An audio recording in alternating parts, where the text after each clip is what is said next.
My career at NASA has kind of spanned a couple of decades at this point. I arrived with the class of 2000, went through the training program, primarily focused on the Space Shuttle and the International Space Station, learning those systems through the assembly process, which was a little bit like where we were with Dragon in the early days, because Space Station kept changing and you had to stay up with it.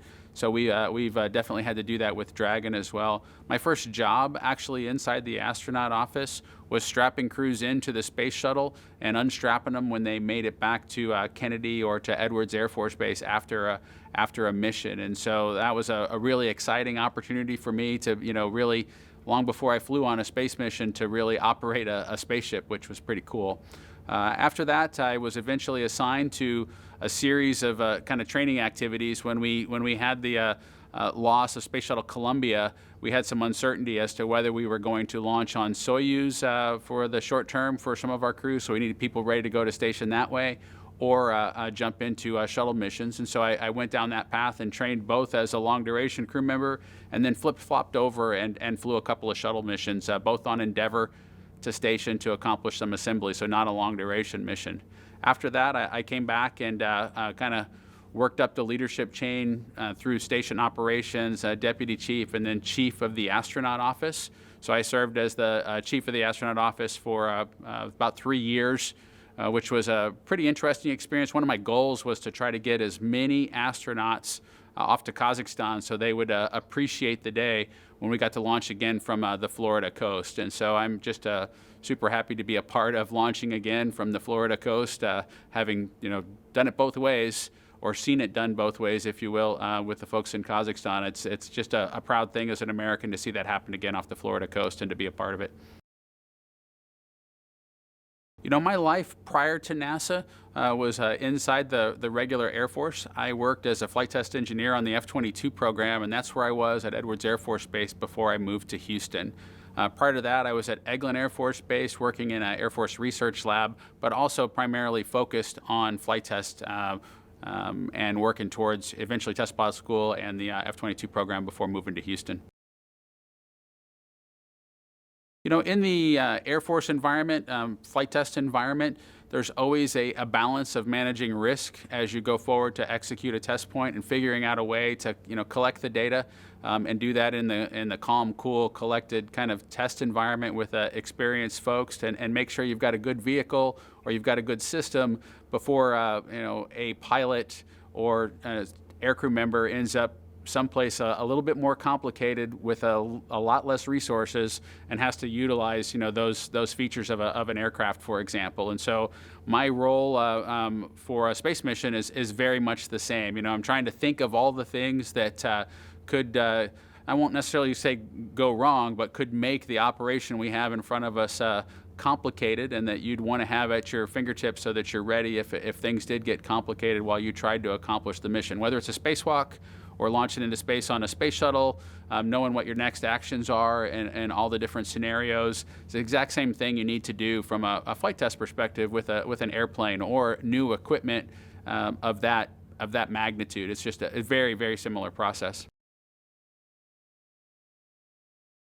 I think that for me, having launched a couple times on vehicles, the second time was definitely different than the first time in terms of either relaxation associated with the mission or kind of, I was a little bit about the nervousness in terms of, am I really prepared or not? There's more of an acceptance of, if you're not really prepared on launch day, you're not going to get any more prepared on launch day for launch day. You just got to accept what you got and make sure that your body is, well rested and prepared for hydrated and fed and all those good things versus trying to cram information into your head. So there's a little bit of when you're doing that for the first time, you can feel a little bit guilty of, hey, should I study one more thing, or is there one more piece of information I should get? So that's definitely different between where I was on my first flight and where I'm at right now. On my first flight, we did actually have a kind of an interesting series of failures right off the launch pad. We had a card inside of a computer someplace on the space shuttle that shook loose, and when that card shook loose, it took away some capability to fire thrusters on board the vehicle, and the signature was a little bit tricky in terms of lights that flashed and things that it showed us inside the vehicle. But the one that we hadn't trained for that was probably the most alarming was the orange light that came through all the windows at the exact same time as those messages came off of the computer screen. And so seeing all that accompanied with orange light, it's hard not to think of something a little bit less benign kind of going on that you're riding the vehicle with. And so in that moment, I do distinctly remember looking at the guy who had flown, he was on his 5th flight with me, Dom Gorey, and he was really just focused on doing what his next actions were and not letting all those things distract him. And that was a good moment for me to really focus on, hey, I better do the same thing that Dom's doing because he's done this before. And so that was an interesting experience. And it turns out that orange light was actually, you could almost say it was expected, because we launched at night and we flew through a cloud deck, and the light from the plume on the bottom of on the back of the space shuttle was reflecting through those clouds, lit them all up, and light travels faster than we do. And so it came through the windows and created that, what you could argue seemed like a confirming cue that something was amiss, but had nothing to do with the card that had shaken loose on the vehicle. So trying to dissect all of that in real time in your head is, you can get a lot of things happen like that on launching of a vehicle. Hey, we hear a sound. Okay, is that sound an expected sound? Or we see a light, is that light an expected light? What's the source of it? Does it sync up with something else that's going on or not? And Doug and I have really spent a lot of time in the SpaceX team and the NASA team thinking through these things of, hey, can we take a microphone that was on the uncrewed flight that flew before and play back the data so that we know what sounds to expect as we go through the ascent profile, or go through the tanking process, or go through a scrub process if that should happen to us, so that we know it's not orange light that's benign. If something does sound, you know what not to expect and what to expect.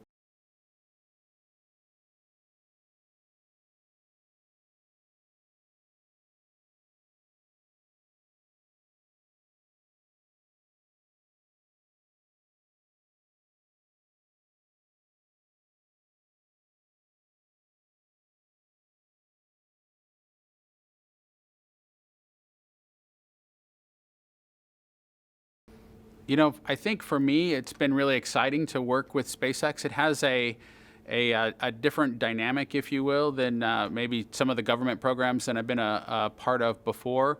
A little bit more like when I worked in the research laboratory back in the Air Force at Eglin Air Force Base, and sometimes we'd have a university partner, or sometimes we'd have a startup company that we would be involved with that were kind of pretty agile and flexible and had a lot of new ideas. And the challenge has been with all that newness or all that energy comes with a kind of a balancing act of, are we going to change the solution that they've come up with because it won't satisfy the mission, or are we going to let it run for a while and see where it goes, and trying to balance as to when innovation is important and when innovation isn't important, because like I said, sometimes you're focusing on, hey, we're trying to get an exploration objective accomplished, or in another case, we're really just trying to get something that works and move on from this, because a wet wipe's a wet wipe, and we need to not be designing new wet wipes for the mission in front of us. We need to innovate in the areas that there's fruit to be had, if you will,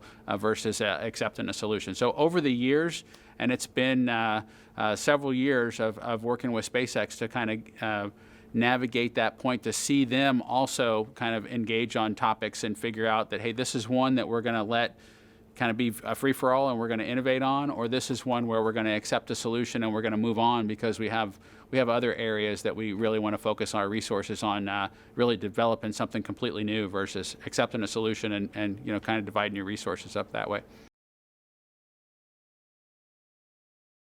One of the things that's really different with this specific mission is that typically when we launched a space shuttle, we talked to a NASA flight director or a flight control team that had some support contractors associated with it, but was a NASA-led team on the ground. For the SpaceX mission, our primary interface is not a NASA person, not an astronaut, like it always was with the space shuttle headed into orbit.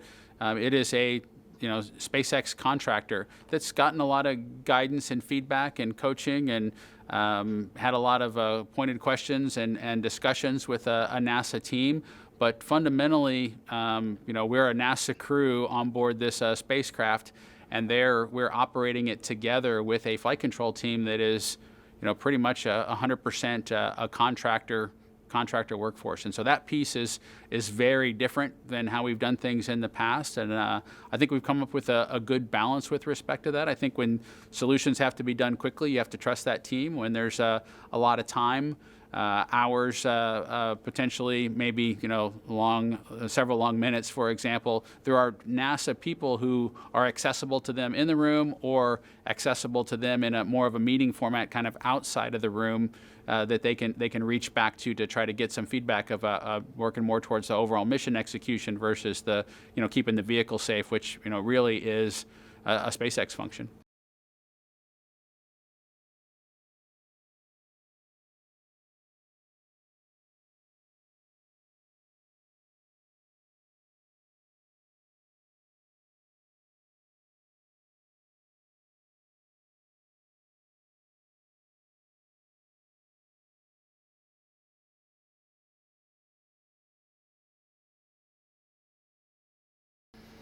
On launch day, we'll get up at a reasonably relaxed pace, and really we don't have more events on launch day than we have time to kind of achieve them all. And so it's really kind of designed that launch day is kind of relaxed. It doesn't get busy until you actually get into orbit, or the time comes to go strap into the vehicle, if you will. And so we do need to get up a little bit early, because there'll be a plan for exactly when we need to go to bed on orbit in order to be at the right place sleep cycle wise when we arrive at the International Space Station. So we'll get up, have a little bit of exercise probably, or breakfast and then some exercise, be able to do some last minute phone calls or reach out to folks to talk to them before we get ready to go and launch. We'll probably have lunch, and then I expect that we'll probably go down a path where we review a weather briefing of some sort to understand what our weather's going to look like across the profile that we'll fly over, or the parts of the Atlantic that we'll fly over on our way into orbit. We'll hear anything associated with the vehicle, kind of technical detail wise. We'll get a little bit of an early read on that before the formal process of getting into your flight underwear and go into your weather brief for 5 minutes quick update, go getting a suit on, and then heading out to the launch pad. Certainly when you go through the launch day preparations, there's a lot of moments that kind of stand out to you. One is the kind of the celebratory piece of it, which is that you're kind of walking out of the suit up room and getting in the vehicle that's going to take you to the launch pad. There's also a couple of moments that, once that door is closed on the vehicle that's taking you to the launch pad, you're really not going to see the wider audience again until the end of the mission. And then, of course, when you close the hatch on the launch pad, that's really when Doug and I are kind of in the vehicle, and it's our vehicle, and we need to operate it, or we're really kind of in control of the mission at that point. Certainly there are things that we can do to make it more or less successful at that point, and there'll be a ground team that's sending commands, but we're the ones that are in the vehicle at that point. Same thing happens when you get to space station. It's kind of a defining moment when you get the hatches back open, or when you close the hatch as you depart the space station.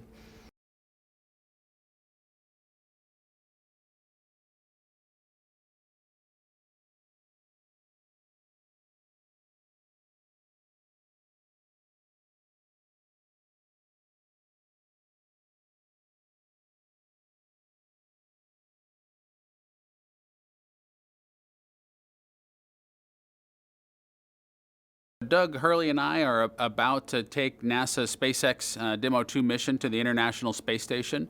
During that mission, we'll perform some checkouts. Doug will get a chance to do some flying, actually, of the vehicle close to the International Space Station, for example, and we'll make sure all those systems are working for future missions that might not necessarily exercise all those different features of the vehicle.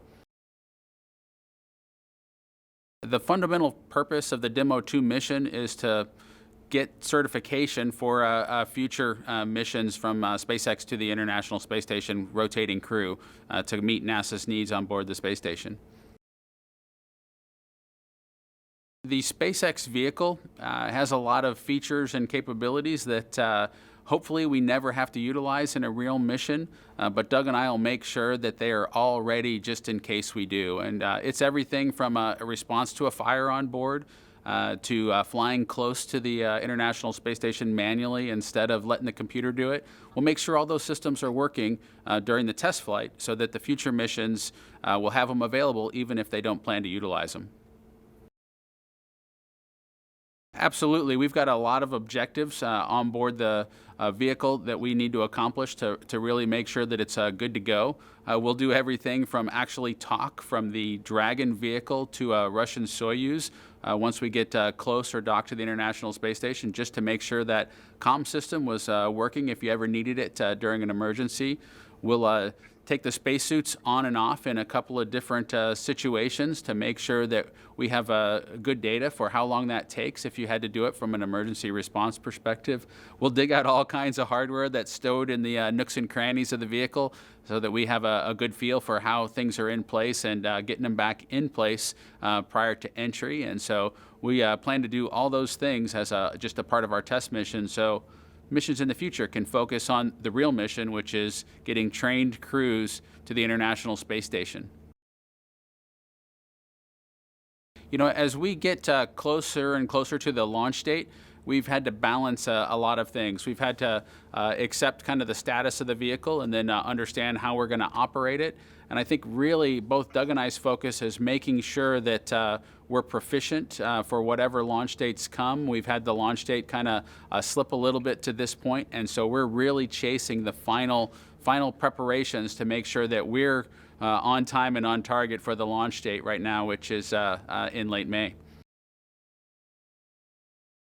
You know, there are parts of it of the mission that are discovery, and there are parts of it that aren't, right? And so you just want to know which parts are in the discovery portion of things, which part is exploration, and which part in our case, we're providing a vehicle to future crews. And so our intent is to make that vehicle predictable and figure out everything so that we can come back and tell them, so that the vehicle itself is predictable, even though the mission itself might not be, right? So maybe it's a complicated way to describe it, but you want Dragon's vehicle response to be predictable so that when we can use that to discover things with the International Space Station. Our intent is to not try to explore the Mach envelope for a capsule coming through the atmosphere necessarily, and see whether or not that was a limit that human-wise we could tolerate or we couldn't tolerate, sort of a thing. Our intent is to provide this vehicle to enable the real exploration mission, which in this case is keeping the space station operating, keeping the scientific discoveries, even the human piece of that with crew members on orbit for extended duration, keep that data continuing to come. That's what we're providing with this vehicle. Our goal is to not necessarily have every aspect of the vehicle's performance be an exploration objective, because we're focused on a different real exploration objective with the International Space Station. I think that the mission that we have in front of us and the success that we're going to have is a representation of America. Bringing it back to the Florida coast is a really cool thing to see how many people from across the country have to pull together to pull something like this off. It's just it's inspiring to me, and I'm just excited to be a part of it.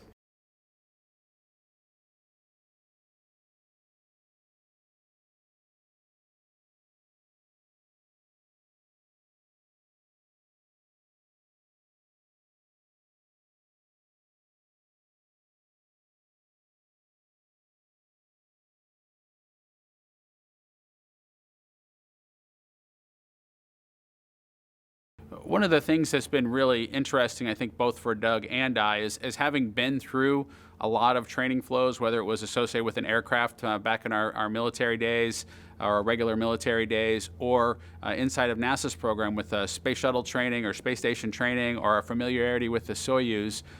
We've kind of seen mature kind of training programs brought to us. And so it's been really exciting to see the SpaceX folks kind of go through that process as as we've worked towards Demo 2 to both develop training and at the same time develop a vehicle. And so, you can kind of see, hey, the training is going to roughly look like this in the end. And so we've got to definitely face that balance of, do you want to accept an operational challenge or a complicated interface and then just deal with it with a bunch of training, or try to fix those things up front that says, hey, if we just made this consistent across all the displays, the training would be much easier. And so we try to strike that balance. I think one of the ways to describe it for both Doug and I is that we're hopeful that future crews on Dragon vehicles headed to NASA space stations aren't cursing our names because we accepted some feature that was complicated and hard to train, and in the end hard to operate. That they're like, yeah, I can't understand. I don't even remember why that's so easy, but it is so easy, and so that they forget about us because they don't have anything to curse our names over. The mission training for the Dragon vehicle, and particularly the NASA mission to space station, is very different from a shuttle mission in that we've had to develop the training as we've kind of moved forward. It's also different because of how much more automated capability there is on board the Dragon vehicle, and so our role gets to be a little bit bigger picture where we can step back and really understand, is the mission progressing correctly, rather than really focus on the really minute details of managing a heater temperature or something along those lines that astronauts need to be good at in some situations, but having too many of those responsibilities during something dynamic like launching into space is undesirable, to say the least. And shuttle had a lot of things like that, where you had to have somebody to just watch over the vehicle to make sure it was doing what it was supposed to do, and took away from being able to see the big picture like we're able to do with Dragon. As we kind of go through the development of the vehicle and the training process, I would say there's probably two things that jump out to me as kind of big wins from a NASA perspective as we move forward. One is associated with having a high enough fidelity from a training perspective that we can, both Doug and I can sit in a capsule, we can put on suits, and we can go through a situation or a scenario where the suits are going to inflate to try to protect us from whatever situation is developing on board the vehicle. And getting that level of fidelity of training hardware versus PowerPoints and virtual presentations of it is really important from an operator's perspective. So that's a huge win, and the SpaceX team stepped up to that, and we really appreciate it. I think another piece of it is kind of coming up with a concept of how, for a highly automated vehicle, you don't lose sight of kind of the need for the crew to always have a safe path home. You don't necessarily have to save the mission with the crew, but you need to save the crew with the crew, is kind of the mindset that we've put out there. And so I feel really good about kind of across the spectrum of the whole mission, from pre-launch to time on orbit, close to space station, all the way to splashdown, that we have a path out, or a path to take care of the crew if we needed to, if things got complicated. So that's a big win for us. There's absolutely moments associated with that. I think one of our biggest accomplishments was a tool to be able to plan our own way out of orbit back to Earth. And we had to come up with a way that didn't break the software allocation that was out there, and kind of fit into what SpaceX's model was to the experiences that we've had with Space Shuttle or Soyuz, where the crew typically does have that capability, and figuring out how to add it to a vehicle that's most of the way there, and take advantage of the way that vehicle operates versus trying to force a shuttle or a Soyuz solution on it was really important. And when we got over that hump and we got the aha moment, I would really say, by the SpaceX team, to be able to read back that that it wasn't the idea of you had to prove to them that this scenario existed. We just had the big picture of, okay, how does the crew just get home if they end up in this situation? How does the crew get home if they end up in this situation? When they were able to flip that switch and not count how many failures it took to get there, but accept that let's figure out the easiest way to provide that capability, and they got on board with it. That was the aha moment, was helping them understand that that was something that was going to be important to crews on board. I think one of the biggest challenges kind of going through this process was trying to find the sweet spot for when the contracting team or the engineers that we were working with were ready to address the specific concerns that were out there. And so I think that in general, we've found a place where the SpaceX team is able to kind of support us, or the NASA team's able to support them in supporting us as we work through it. But finding out when that sweet time was is a challenge. And as you lay out a program that, building a spacecraft is not something that we haven't successfully done it in short time periods. And so figuring out the right window to, hey, this is the month where we need to push this specific issue hard because they've broken into the software code and they're editing it right now. And if we add the capability to just put a timer delay or for this feature in place, that we can solve this other big picture problem of giving the crew some capability, finding those sweet spots so that it's not like that we need the administrator's help in order to make a change to the vehicle. That's not where you want to be. You want to find those sweet spots and do that process efficiently. And so they're just too numerous to mention in terms of item by item that, hey, we found August of 2018 was the right time for this one, or 2015, October was the right time for this one. We had just a lot of those when you had the right people at the right place at the right time, and you could get the feature in place without kind of crushing the resource bank or calling in the big guns in order to force a solution. I think there's a lot of kind of this space flight idea that there's romance and surprise, and you're running through the mission and you're doing it by the seat of your pants. And I think there was a time in flight test that was true, that we really trusted people with good instincts and threw them into those situations, and they weren't necessarily as prepared as they could have been. I think we really do focus on trying to make space flight in a lot of these situations, particularly for a test mission, to kind of go off as expected, to really focus on what do I expect to hear at this point. And the best analogy that I've been able to share with people is that I really do, if folks have seen that older movie called Groundhog Day, where Bill Murray's walking through his day, and he's done that day so many times that he knows, when to catch the boy who falls out of the tree, or when to not step in the puddle of water. And so, because those things have all happened to him before, our intent is to go through this mission and not find surprises, because we've prepared ourselves. Because surprise for us is just an opportunity to not help the greater team be successful if we responded in an appropriate way when we got surprised.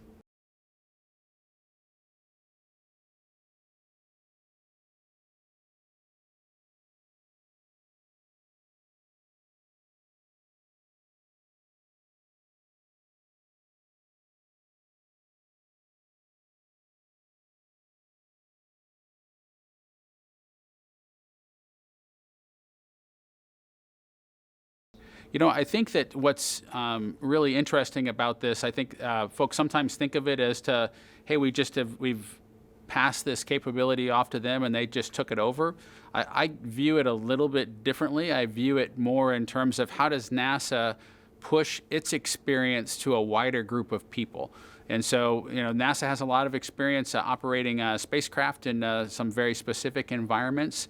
One of the things that we're not always good at is figuring out the best way to share that and provide that capability, nurture it in another organization. And so I think that the SpaceX team, were they ready to launch humans 5 years ago when, we were really tasked with working with them on a day-to-day basis from a crew perspective?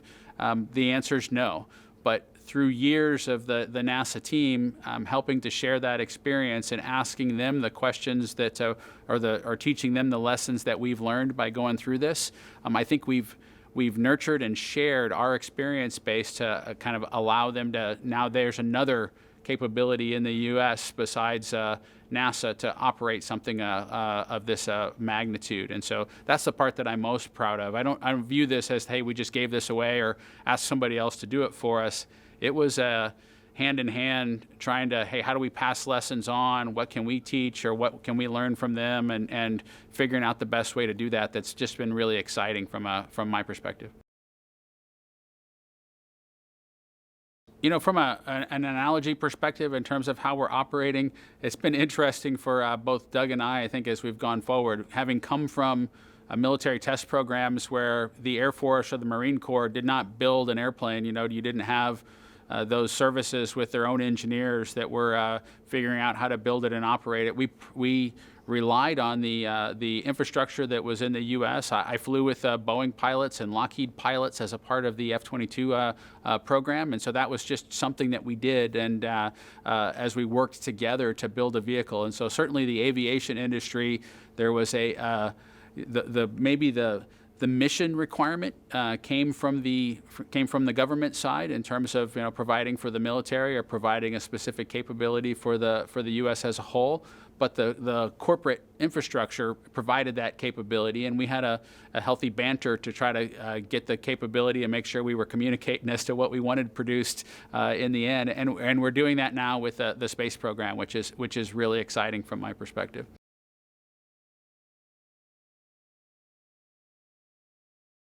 I think if you don't go down this path of continuing to try to expand the group of people with the capability to launch humans, or the capability of making a vehicle with the types of redundancy and meets the expectations of how you want to take care of a crew inside of a vehicle based on the lessons that either the NASA team or the government team has worked. If you're not sharing that knowledge base and continuing to grow it, you'll stay stovepipe and stifled, and so you won't continue to expand as a spacefaring nation. And so by sharing this experience with SpaceX and creating another partner that has this same capability, I think we really set the future up to continue to blossom versus to stay stovepiped. And so it was really critical to go down this path. And I think as we go forward, there'll be more and more activities that we have to figure out from a government perspective how we nurture the environment, which is that corporate support, or how to get that capability internalized in those organizations so that we can do things together versus just have one group with the capability.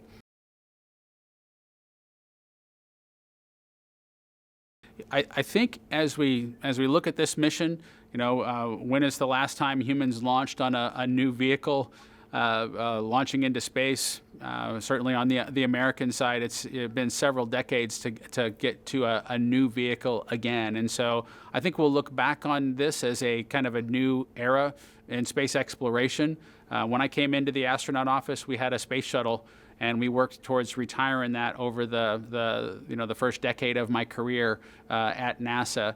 Now we're in a time when we've got multiple vehicles under development, all flying, whether it's weeks or in a few short years, really close together. So it's a great time to be in the astronaut office. It's a great time from a space exploration time frame just to see all that happening, and it's because of this nurturing of the environment, of a wide, being able to pull in a wider group of people who can contribute towards human spaceflight. It's a super cool time.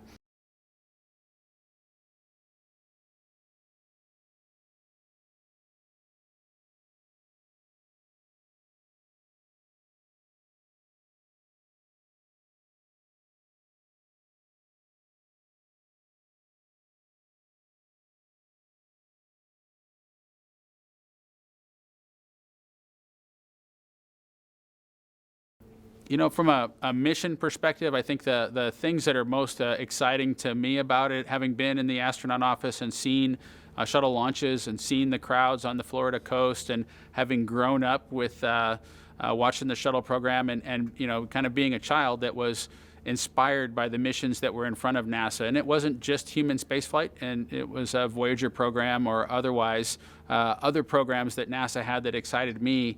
I think it's important for the U.S. to continue to have these exciting things out there from a technical, engineering, science challenge perspective, because it motivated me to go into this sort of a career, and I know that it motivates other children having seen them, having done interviews or discussions with school kids around the country, it's definitely something that they can all relate to and have an interest in. And so I'm excited to bring it back to the Florida coast, or be a part of bringing it back. I'm just one piece of a, multi-thousand member team that's going to hopefully pull this off in short order, and I'm really excited to be a part of that. I think on a deeply personal level, I'm really excited that my son is going to get a chance to see me launch into space. Being an astronaut has been a little bit of an abstraction thing for him, because he's seen me do it in old videos, but he hasn't seen me do it for real. And so I'm excited for him to see this launch. He wasn't born hadn't been born yet when I flew previously, so I'm excited for that.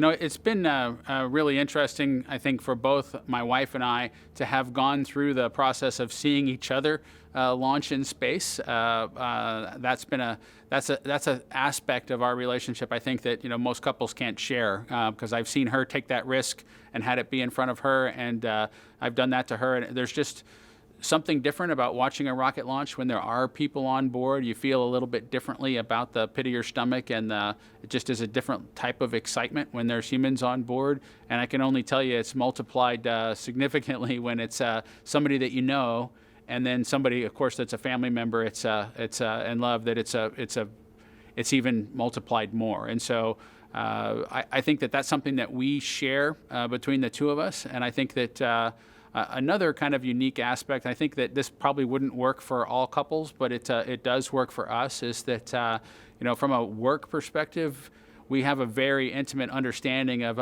each other's roles, if you will, in their day job versus what you do with the rest of your life. And so I think that makes a big difference, where, hey, I'm headed off to Los Angeles again to work with the team out at SpaceX to be prepared for this mission. She recognized why that's important, and not and what I might be doing out there versus that it's not another vacation to Los Angeles for the week that I got a chance to go on. And so there's an appreciation for the work that's involved with what we do that I think, without a partner that has that same appreciation, I think it can be challenging for some folks to really understand the stress or the criticality of what might seem more mundane, or might be, just looks like an opportunity for excitement.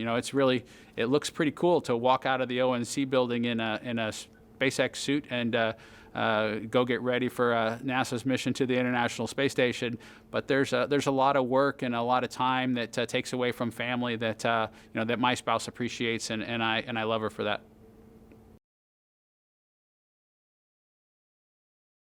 I think I probably have a couple of groups of folks that I really think should be recognized for the historic event that's in front of us, and bringing us home safely, of course, at the end of our journey to the International Space Station.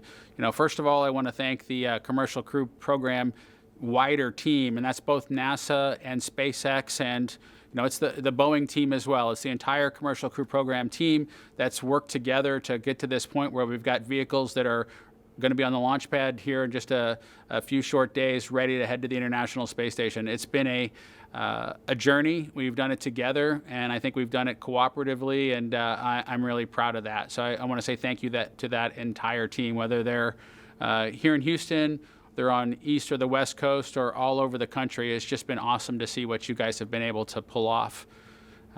For the American public, we, as that entire team, we're doing this because we think it's important for our nation, and we're proud for this opportunity that you've given us to try to pull this off for us as Americans. And so thank you for that, and I hope you enjoy the opportunity to see human spaceflight again from the Florida coast. I know I'm going to be excited when we do it again.